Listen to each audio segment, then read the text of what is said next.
are other there. Common cold, rhinovirus, coronavirus. Less other infrequent causes can be some other, you can see here. Croup can be primarily caused by parainfluenza virus and uncommonly caused by some other virus. Similarly, influenza-like illness, similarly pneumonia. So here also you can see certain viruses are there that can cause bronchiolitis, that can cause common cold, that can cause croup. But there are certain viruses that can cause only common cold, that can cause only pneumonia. That kind of classification, that kind of difference is there. And this differences is because of tropism, viral tropism. Last class, if you remember, we have discussed virus has to get inside. After that, they must have some receptor on the cell surface where they go and attach. If there is no receptor, then they cannot attach. At the time, we have divided the cells into permissive, some are resistant, some are permissive. That kind of classification we have made. So virus has to get some receptor and go and attach. And you can see here different receptors for different viruses. That is the tropism. That's why all the cell will not be presenting receptor for a particular virus. That's why virus will go and attach to particular set of cells, not to the cell everywhere in the body. So tropism, receptors are the key. We can divide tropism broadly into cell tropism. They have affinity to particular cell type only. Particular epithelial cell present on respiratory tract only. Particular epithelial cell present on GI tract only. Particular epithelial cell or endothelial cell only. That is the cell tropism. Tissue tropism. Cell tropism will define the tissue tropism. If they can go and attach to the epithelium, receptor present on the epithelium of lung tissue only, then they will infect the lung only. There are certain viruses that will infect the GI tract only, not other areas. That's a tissue tropism. Similarly, species tropism. Some virus will infect animal but not human. Some will infect human but not animal. There are very rare viruses that are pantotropic and they can infect man as well as human, man as well as animals. And tropism is important for virulence, severity, and treatment approach. Virulence, obviously, if they have the tropism for different type of tissues, then they will be more virulent. They will be having more different kind of clinical manifestation. Severity, for example, if some virus is infecting only epithelium of the pharynx, epithelium of the our nose, at the time their manifestation will be coryza or rhinitis or upper respiratory tract infection only, and that's we regard as mild infection. At the same time, if the virus has affinity to the lung, then they have tendency to cause bronchiolitis, tracheitis, alveolitis, or they may develop pneumonia, respiratory distress, that kind of things they can cause. So that will determine the more severe disease. And treatment approach. These days, several approaches are being done to suppress the receptor. That has been tried for Ebola. That has been even tried for corona also. There are some other diseases also are there for which suppression of receptor is being tried on the clinical trial. They are being tried, not in commercially available, not verified drugs are there, but they have been tried because there are issues like if we suppress the receptor have some other purpose also. Only virus is utilizing that receptor for the infection, but the cell functioning that is related to that receptor will also be compromised. That's why that kind of controversies are there. But still, we can say clinically those receptors are being tried for treatment approach. For the example, we can say in case of HIV, in case of Ebola, in case of Corona, plenty other viruses are there for which suppression of receptor is being tried. After that, we discussed about common cold. We are very familiar with the common cold. Common cold is caused by primarily by rhinovirus. Then after that, adenovirus, other coronavirus are there which are causing the common cold. Common cold usually limits within 1 week, 1 to 2 weeks. After that, patient will be fine. And uh, complication, very rarely they can cause laryngitis, they can cause tracheitis. Otherwise, they don't have any common cold. Uh, they don't have any complication. It will be okay by itself. And diagnosis is not for treatment, is only for epidemiological purpose. After that, we discussed about rhinovirus, which is primarily causing the common cold. And rhinovirus will infect epithelium, they cause lysis, they mount inflammation, and inflammation, degranulation of muscles, basophils is important for rhinorrhea, important for scratchy nose. That is the rhinovirus. After that, we discussed about influenza. Influenza we discussed about. Uh, there are 3 types A, B, C. Type A is more responsible for severe disease. They can cause child infection in child as well as almost say all the age group. B, mild disease. C, very rarely reported in human. If they cause mild disease. Type A is related to pandemic. Type B, only epidemic, no pandemic. Type C, rare, no pandemic, no epidemic. We discussed very important point, antigenic shift and antigenic drift. This is very important, do not forget. Here, while talking about influenza, we have seen there are 8 segmented RNA, 8 pieces of RNA in influenza. So, if mutation occurs only in one of the RNA, very small mutation, point mutation, that's a antigenic drift, a small change, that's antigenic drift. So since changes is mild, our body will still recognize the virus. So immunity already mounted can have effect, can neutralize the virus. That's why they cannot cause pandemic. But what happens in shift is there will be massive changes in genetics of virus. Drift can occur in type A as well as type B, but shift can occur only in type A. Here the because is type A can cause infection in human as well as animal as well as both. B cannot. So what happens is some virus like usually equine virus or the virus that's the ability to infect pig. The human strain will infect the pig, bird they will avian strain will infect the pig. Inside the pig, what is happening is they will shuffle the RNA. There will be reassortment of the RNA will be there.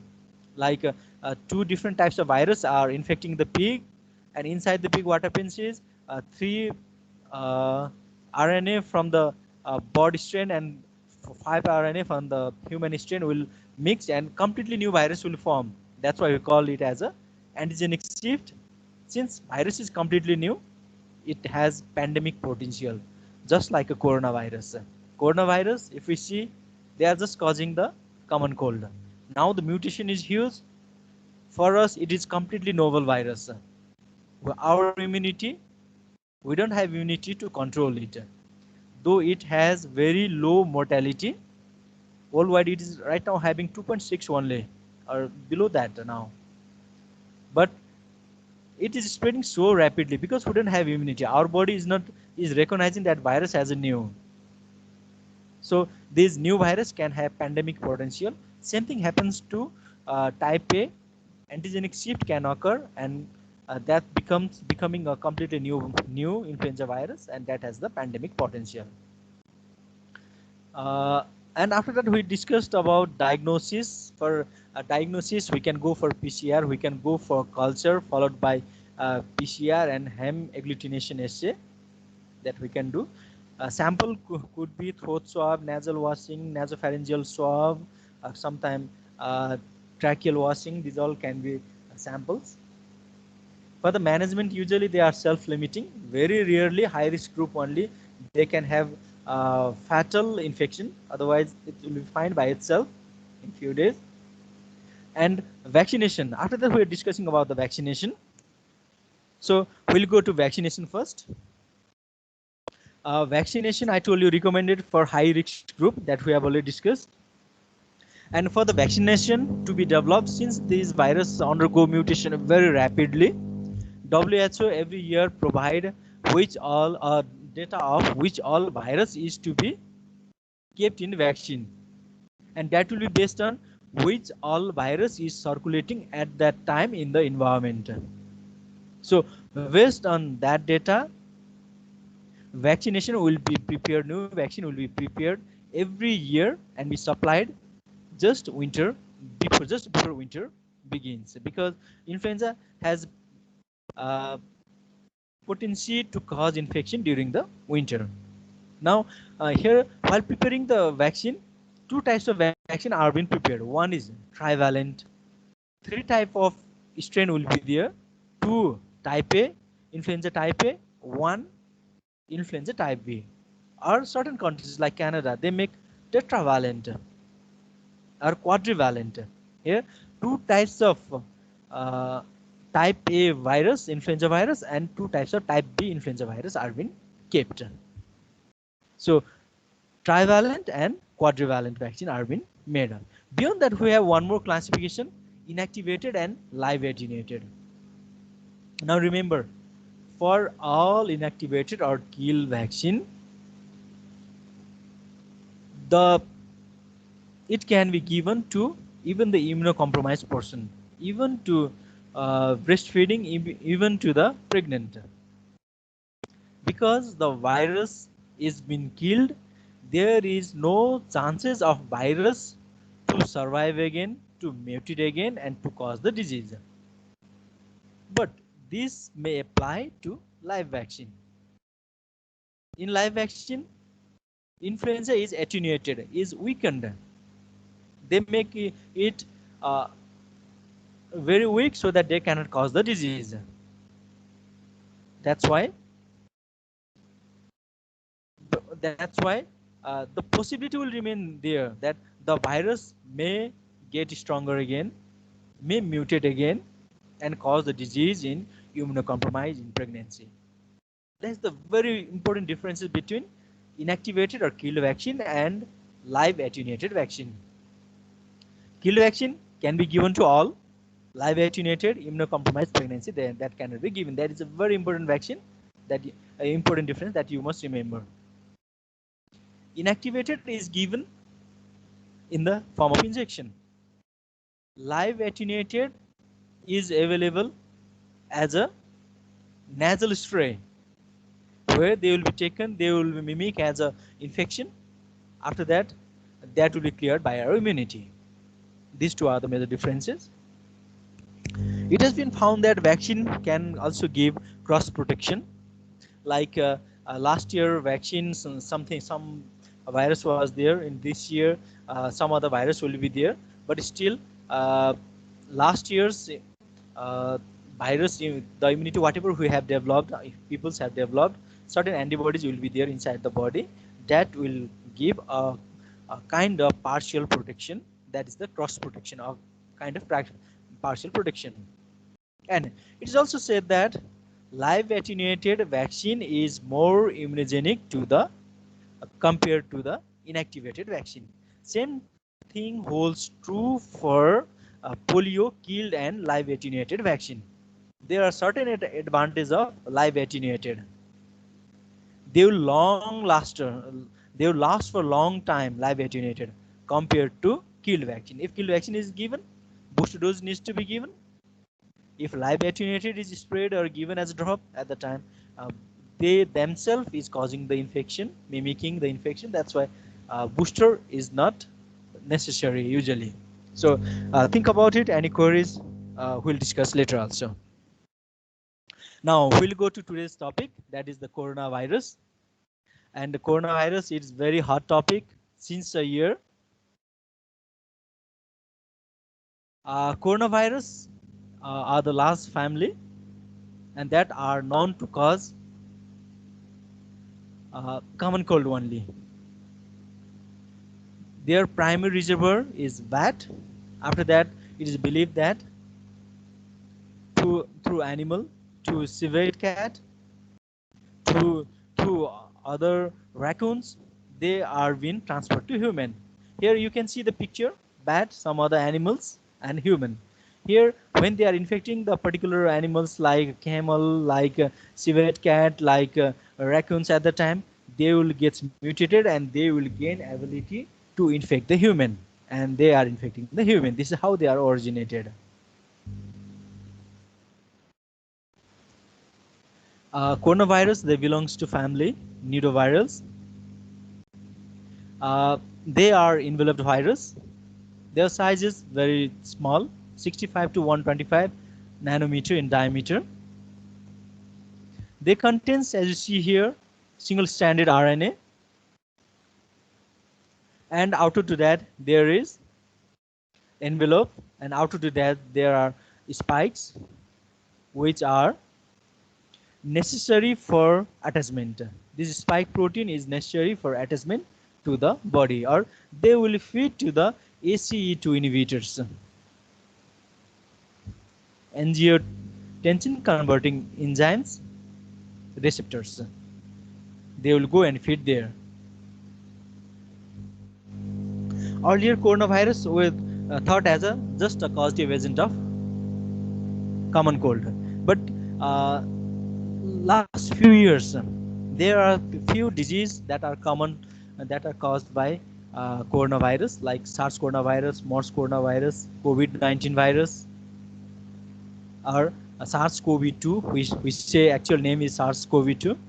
They are the new and a very pathogenic virus. Now the way how we see the coronavirus earlier and in recent years has been completely changed. Coronavirus is no more causing common cold only. They are even causing pneumonia with high fatality rate. We're not going to individual coronavirus, but still some important coronavirus like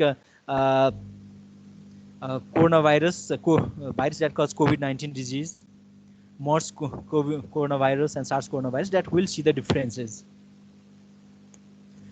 Novel coronavirus, we know that they are first identified in Hubei, China in December 19. That was the New Year gift to us. Middle East respiratory coronavirus, that was identified in September 2012 in Saudi Arabia. And another SARS coronavirus, that was again identified in Guangdong, China in 2002. MERS coronavirus and SARS coronavirus, they are known to infect.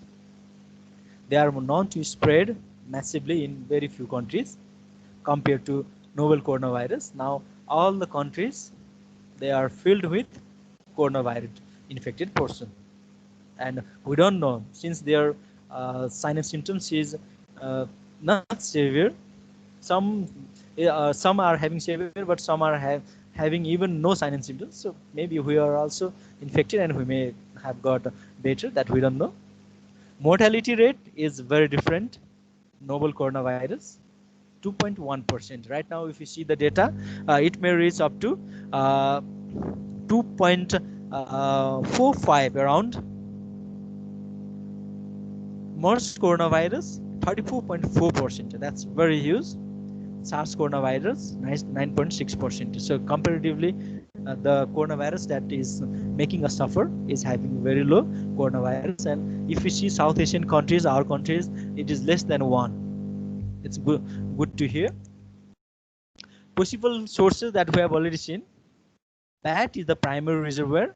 After that, for COVID-19, plenty of uh, discussion are there. So, but what is the actual cause that intermediate host that we don't know, before which uh, before that, before human infection, that's been discussed. For MERS coronavirus, dromedary camels, from camels who have acquired the infection, and for SARS, civet cat, from where we got the infection. Transmission, all are transmitted through the droplets. When someone is coughing, sneezing, or touching the infected or contaminated area, fomites, doorknobs, at the time one will get the infection. Incubation period is less for SARS, but more for MERS, and for novel coronavirus, it is 1 to 14 days. But in case of novel coronavirus, their infectivity is very high compared to others, and person become infectious even if he or she is not having any sign and symptoms, or before he or she develops any sign and symptoms. Receptor, angiotensin converting enzyme 2 receptor for novel coronavirus and Middle East coronavirus, and dipeptidyl peptidase 4 or CD26 for SARS coronavirus. Symptom is again common: fever, cough, shortness of breath, diarrhea. Severe cases: pneumonia, severe respiratory distress, kidney failure, and if not treated, if there's a bad, death also. Treatment, management again symptomatic, rest and replenish the fluid, and go for symptomatic. If oxygen needed, give oxygen. Pain, give analgesic, like that. And regarding vaccine, for SARS and MERS, vaccine were not being prepared because their pandemicity or their spread lasted for very few months. But for novel virus, plenty of vaccines are there that is in clinical trials. Plenty are there that has been preclinical trials. We'll come to this point later. But still, for novel coronavirus 2019, we are almost ahead of the vaccine. SARS-CoV-2, SARS coronavirus 2, or COVID-19 virus. Actually, disease is caused as a COVID-19 and the virus is caused as a SARS coronavirus 2. These viruses are spherical, pleomorphic, envelope, and RNA virus. We can see the structure over here. They look like sun because of cloth-shaped peplomeres, and this spike protein is necessary for the attachment. When they cause infection, they cause a variety of signs and symptoms. At the same time, some people will be there that is not showing any, will not be showing any signs and symptoms. These things I have taken from CDC. Fever, chills, cough, shortness of breath, fatigue, muscle ache, body ache, headache, loss of taste or smell, sore throat, congestion, nausea, vomiting, diarrhea. And here, loss of taste and smell is very much significant to say it might be coronavirus 2, a novel coronavirus. And incubation period we have discussed 1 to 14 days. And out of these, if a person is having difficulty in breathing, having persistent pain or pressure in chest, confusion, inability to wake or stay awake, blue sleep, at the time, one must go for medical as an emergency. This is the case definition: someone having high fever, acute respiratory infection, loss of smell or taste, then it is almost sure that one is infected with the coronavirus 2 and needs to be checked and treated accordingly. Pathogenesis, let's say, they are transmitted by direct as well as indirect. Direct means someone coughs, sneezes, at the time droplets will be produced, and another person who is near to that person will be taken that droplets through the mucosal surface in the eye as well as while respiring. That's a direct. And indirect, by touching the doorknobs and fomites, at the time one will get the indirect infection. It first cause upper respiratory tract infection, pharyngitis, then it will go downwards, and when it go to the lower respiratory tract infection, it is more difficult to treat. And it is believed that cytokine storm is important, is one of the very important factor to cause the disease, to cause the severe infection. And plenty of uncontrolled cytokines will be released, which will cause pulmonary inflammation, extensive lung damage.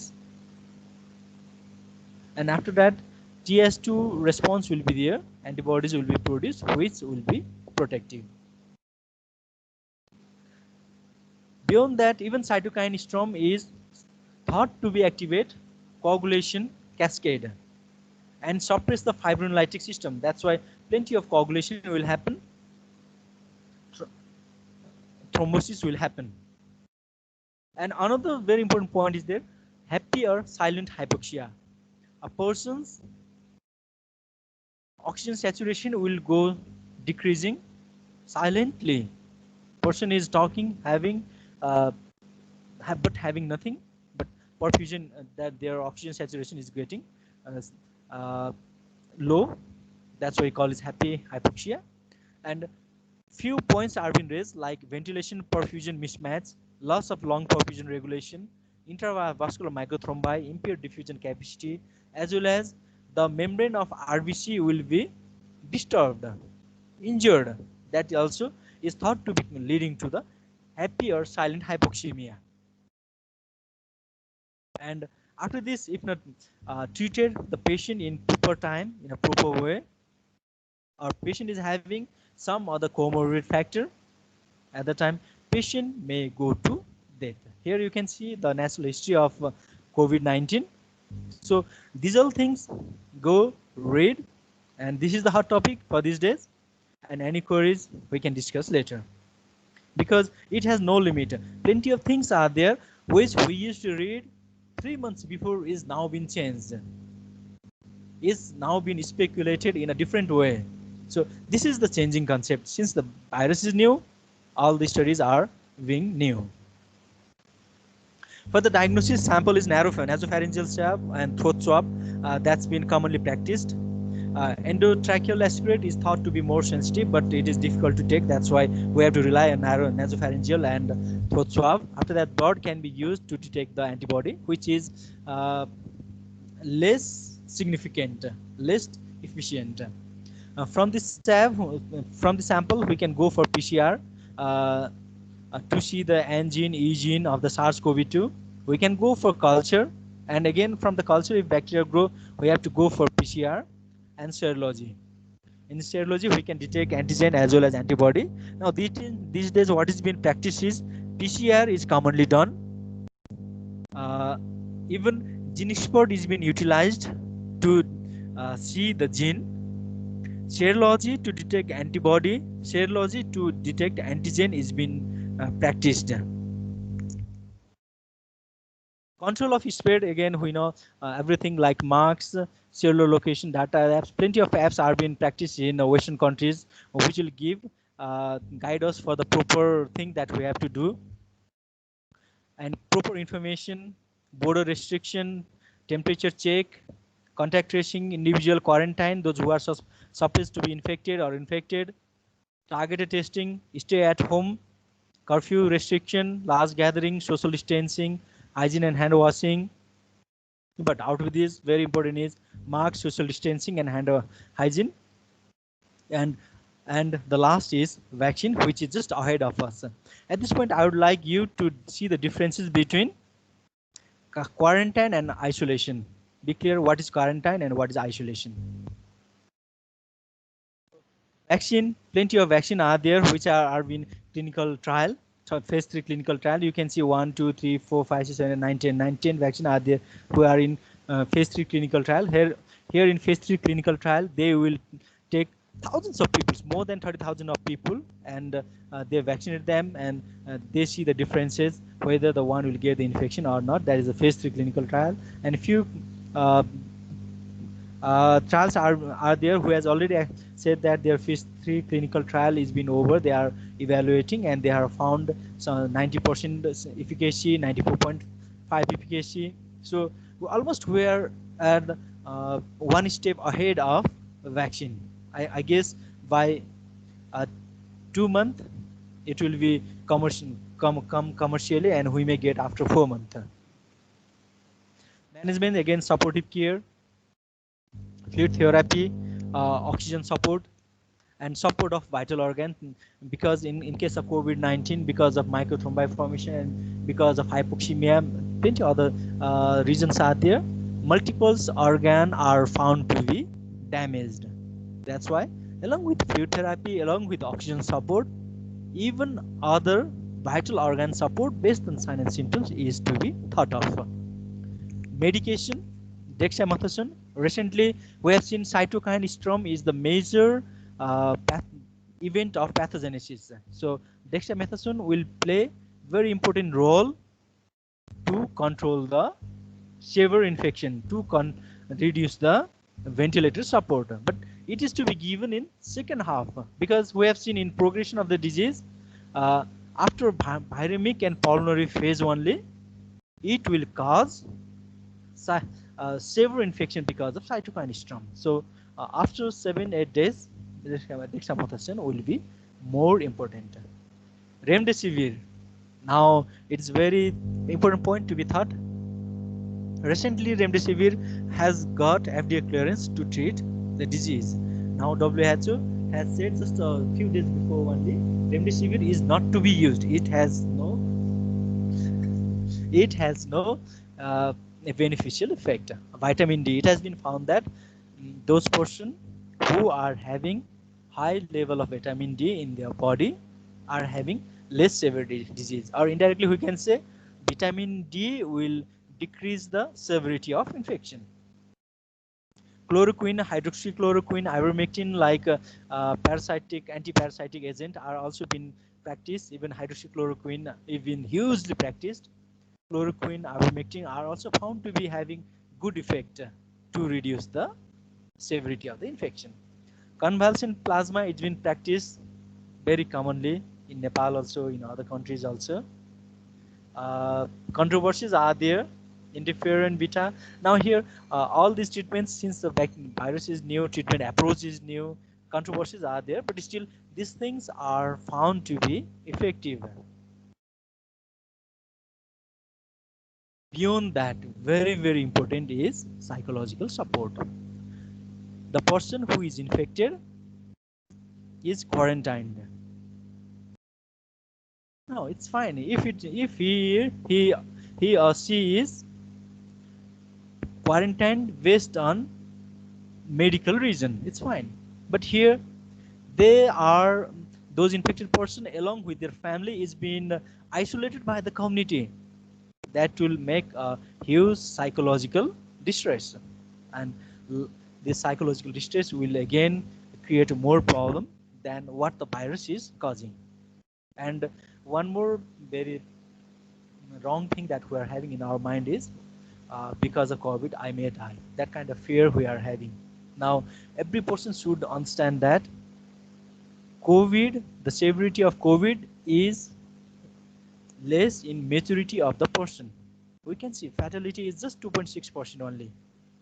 In our countries, in our areas, fatality is less than 1%. It means in Nepal it's around 0.56. That means 5 in 1,000, very less compared to other disease. So if we can give psychological support to infected family persons at the time, this mortality rate will be hugely reduced. So after this, we'll come to respiratory syncytial virus. They belongs to Paramyxoviridae. That was first discovered in 1956 by Maurice Blount and Savage from chimpanzee. That's why they named it as a chimpanzee coryza agent, and we are very familiar with the coryza. The name coryza means inflammation of in epithelium of nose, rhinitis. Since they have been first isolated in the chimpanzee with respiratory illness, so they named as a chimpanzee coryza agent. Later it was named as a human orthopneumovirus or human respiratory syncytial virus. Now this virus is commonly known as a respiratory syncytial virus or human respiratory syncytial virus. Syncytial means they can fuse epithelial cell forming the syncytia. See the meaning of syncytia. If a cell has one more than two, three, or multiple nucleus in the one cell, then we call it as a syncytia. Multiple nucleus mean that might be derived from multiple cell. So that's a syncytia. They can cause fusion of cells. That's the syncytium formation of the respiratory epithelium. That's why they got the name. They are negative chain single-stranded RNA, non-segmented enveloped virus, size around 150 nanometer. They commonly cause infection in children, and high-risk group is immunocompromised children and children with other comorbid factors like premature infant with improperly developed heart, kidney, lung problems. They can cause infection in 2 years, under 2 years of age, pneumonia, bronchiolitis they can cause.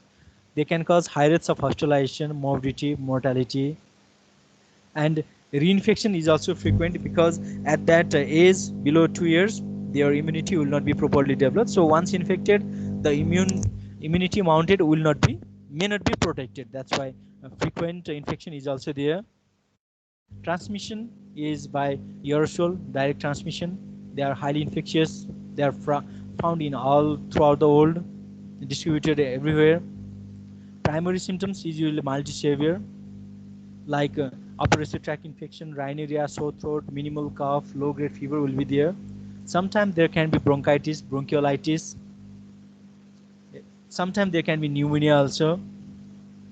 And these more severe form of infection will be there in premature infants with cardiopulmonary disease or immunocompromised patient, where it may lead to pneumonia and other severe infection.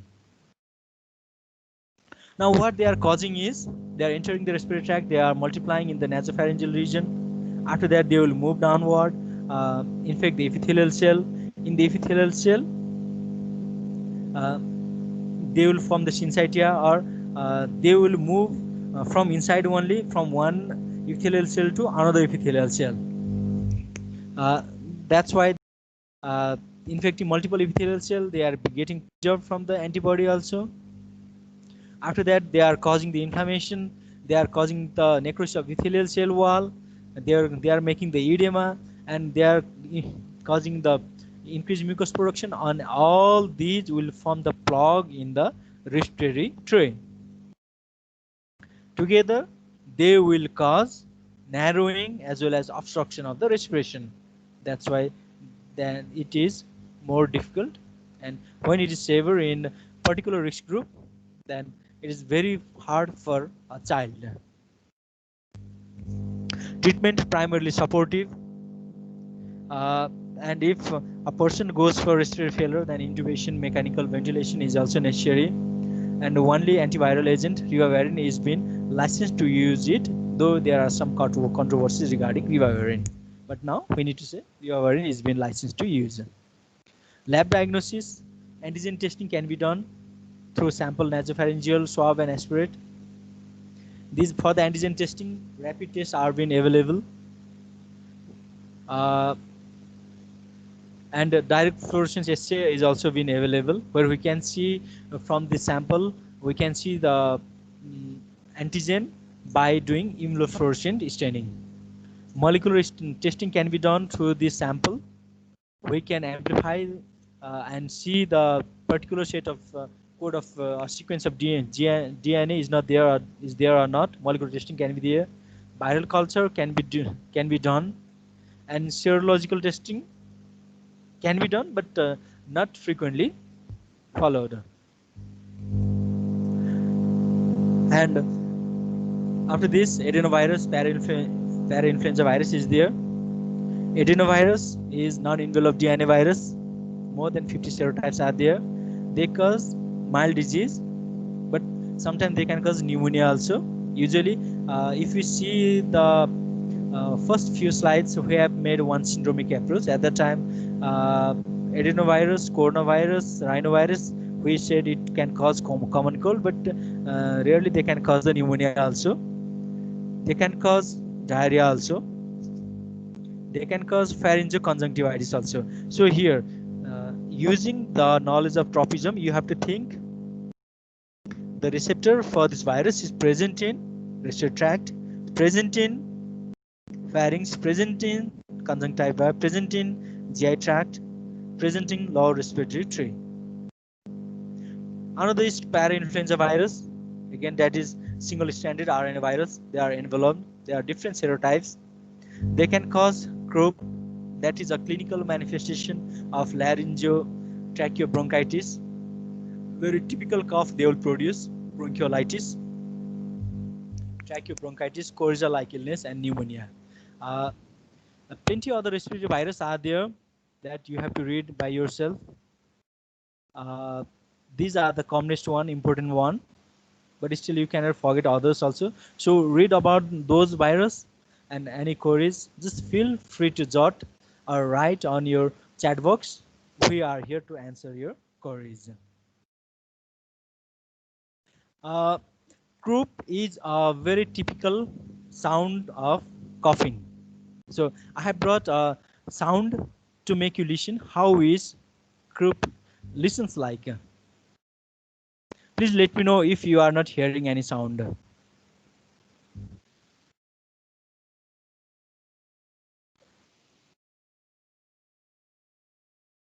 This is the strider.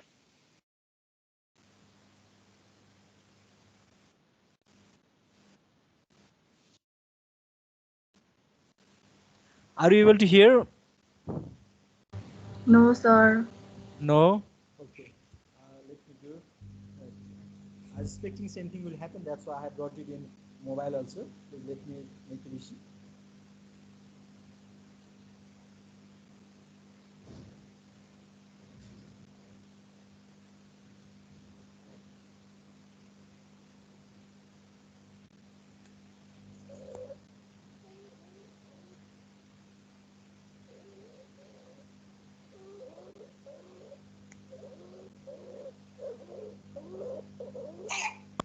Are you hearing now? Net already. Already.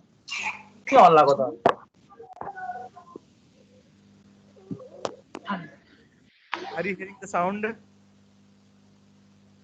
Yes, sir. First thing that you are hearing is strider. Someone is respiring. That is strider. After that, the barking, coughing sound is the uh, that is the croup. Okay. See, listen the sound. Some dry cough-like sound which heard like barking. A dry cough, very looks like very painful. That's a croup. Croup. I will upload this sound also on our team. You can listen it later also. Now this ends today's class. So I have some MCQ for you. Just some means just two, not more. Which of the following virus is not commonly associated with the common cold?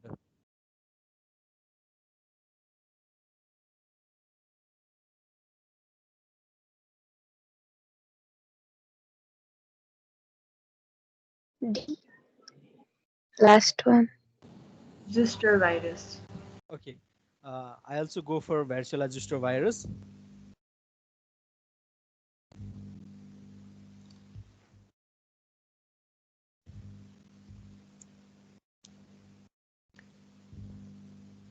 German measles. Okay, Second, German sir. measles. German measles. I also agree with that. Now, this thing why I have kept is because there are plenty of virus we recognized as the virus that cause rashes, skin rashes. They are primarily causing the respiratory infection. First, a patient will experience pharyngitis, laryngitis because of that virus. Later, rash will appear. So it's your job to find out respiratory virus that cause skin rashes. Okay, these are tricky Viva question. You all will be reading those virus, but may not be able to correlate. So it's your job to find out what are the respiratory virus that will express as skin rash. Similar kind of bio question can be there. What are the respiratory virus that also cause diarrhea? Few viruses are there that also cause the diarrhea. So it's your job to find out. That's all for today. Uh, now here plenty of things are been missing that I know because we cannot complete all the respiratory virus in 2 classes. So go through it, read it. Any queries, just feel free to write in the chat box. We are here to help you to discuss with you. Okay.